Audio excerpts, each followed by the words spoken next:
Confused by modern dating terms? Master the slang with Speed Mingle. No games, no waste. Why modern daters are hardballing from day one.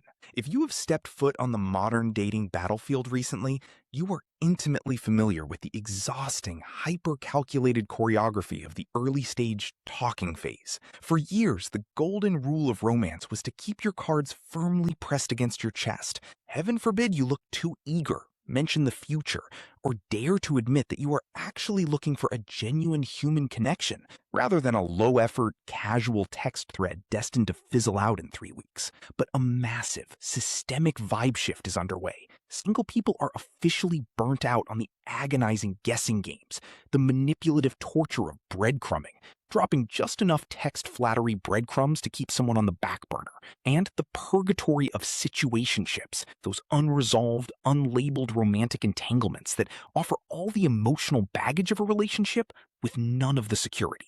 Enter the newest dating strategy dominating feeds and dinner conversations this week. Hardballing, the practice of being completely, unapologetically upfront about your relationship expectations, lifestyle deal breakers, and long-term goals on the very first date, or even before meeting in person.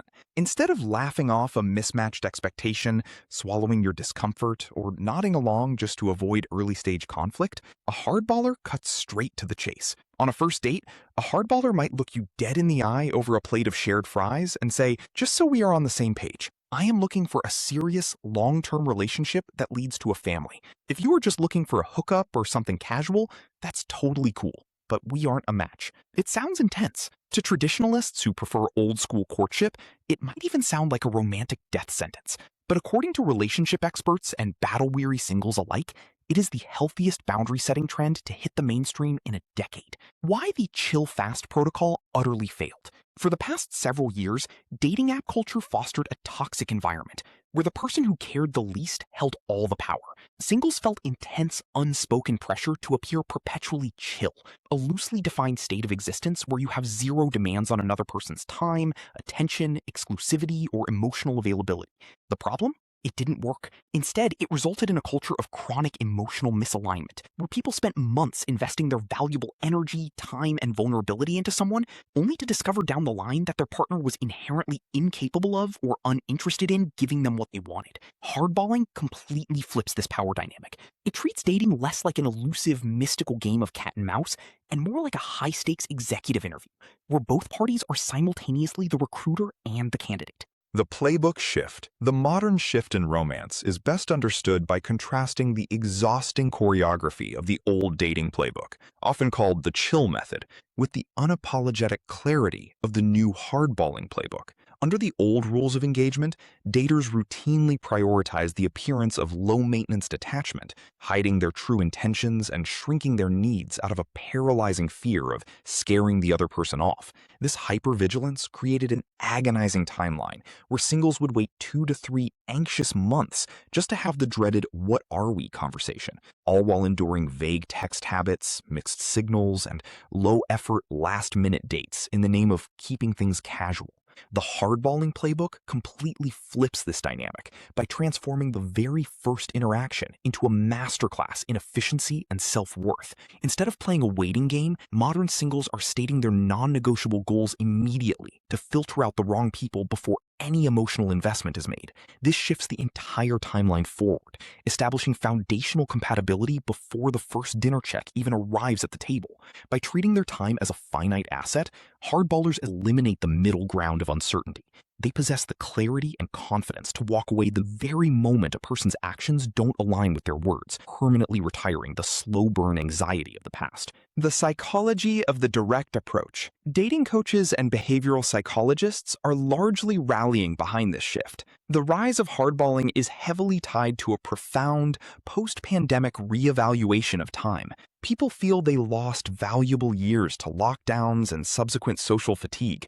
They simply do not have 6 months to waste on a dead-end connection that was doomed from inception. Hardballing isn't about demanding a legally binding commitment from a stranger on day one, explains Dr. Marcus Thorne, a behavioral psychologist specializing in modern relationships. It's about declaring your destination. You aren't asking the other person to marry you on the spot. You are asking if they are walking in the same direction. If they are headed to New York and you are headed to Los Angeles, it doesn't matter how great the conversation is at the train station.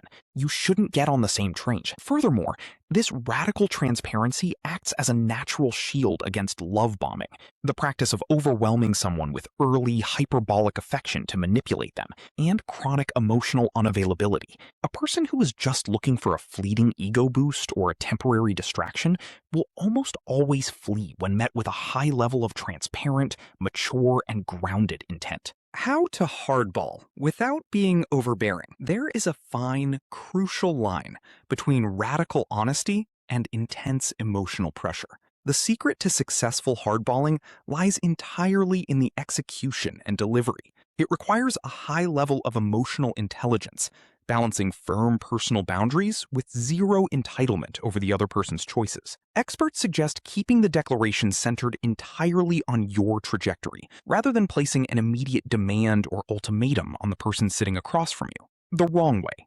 Demanding. I need to know right now if you are ready to settle down, because I'm not trying to waste my time with someone who has commitment issues. Why it fails? This feels like an interrogation, projects past trauma, and immediately puts the other person on the defensive. The hardballer way. Declaring, I've reached a point where I'm really only investing my time in finding a partner for a serious relationship. I love dating and getting to know people, but that's my ultimate goal. What kind of space are you in right now? Why it works? This states your personal truth clearly and confidently, while leaving open, non-judgmental space for them to honestly state theirs. The verdict. While critics argue that hardballing strips the mystery, spontaneity, and magic out of early romance, proponents argue that true magic cannot exist without psychological safety. By removing the anxious guesswork of wondering where you stand, singles are finding that the dates that do make it past the first round are infinitely more relaxed, authentic, and filled with genuine potential. Vulnerability is no longer being treated as a weakness to be hidden until date 5. It is being weaponized as the ultimate vetting tool. So the next time you sit down for a first date coffee, don't be surprised if the small talk gets big fast. Thank you for listening. And watching on the new Speed Mingle TV network.